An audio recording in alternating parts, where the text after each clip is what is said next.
আসসালামু আলাইকুম। আমাদের কুমিল্লা বগুড়ার এই লতি গাছগুলা প্রায় বিশ্বের 52টি দেশের মধ্যে ইনপুট হয়। এটা নিয়ে অনেক নিউজ হয়েছে। অনেকে খুব লাভবান হচ্ছে কৃষকরা এই লতি চাষ করে। মিনিমাম মাসে 40 থেকে 50,000 টাকা ইনকাম করতে পারবেন যদি আপনার 1 বিঘা জমি থাকে। পতিত জমি যেগুলোতে ছায়াযুক্ত জমি, ধান হয় না, অথবা যে জমিতে আপনি ধান চাষ করেও লাভবান হতে পারছেন না, যে কোনো জমিতে উঁচু বা নিচু সকল জমিতে এই লতিরা চাষ করতে পারেন। লাগানোর 2 মাস পর থেকে ফলনও শুরু হয়। টানা 1 বছর ফলন দিবে আপনাকে।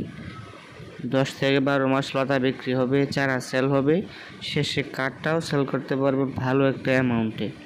সব মিলিয়ে খুব ভালো একটি ফলাফল। আবার ফুল বিক্রি হয়, চারাও বিক্রি হয়। তো যারাই চাষ করতে চাচ্ছেন অবশ্যই স্ক্রিনে নাম্বার দেওয়া থাকবে, আপনারা পরামর্শ করবেন। আমাদের ফলন দেখে, বীজ দেখে কিনবেন। অনেকে বীজ না চিনে বিভিন্ন জায়গা থেকে লতিরাজের বিভিন্ন, যেমন যশোরের, নাটোরের, এদিক সেদিকের চারা কিনেন ভালো দেখে জাতটা কিনেন। সব জাতি ভালো, এক একটা এক এক ধরনের বৈশিষ্ট্যের কারণে সব এক একটা এক এক জিনিসের দিক দিয়ে উন্নত মানের। আমাদেরটা উন্নত হচ্ছে লতি কচু দুইটাই হয় এবং প্রচুর পরিমাণে লতা হয়। অন্যটি দেশে এমনিতেই ইনপুট হয় না, সেটাও আপনাকে বুঝতে হবে জাত হিসেবে কোনটা ভালো। সেই জন্য দেখে জেনে বুঝে চাষ করবেন। অযথা ভাইরাস কচু চাষ করে নিজের জমি নষ্ট করবেন না এবং লসের সম্মুখীন হবেন না।